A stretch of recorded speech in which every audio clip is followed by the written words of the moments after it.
siangan pancing dulu, siang masuk kaya dulu, apung-apung yang pakai. Indak terompa teman tabang. Iya leh tuh. Nggak jadi udah cari yang gemoy-gemoy itu dong.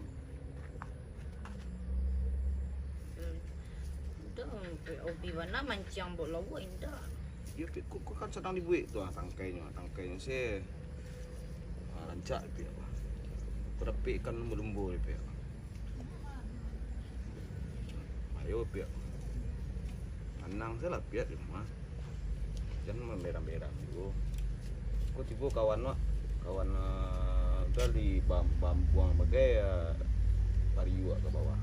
Malu udah itu tadi. Tabang satu. Tuh batangan nih.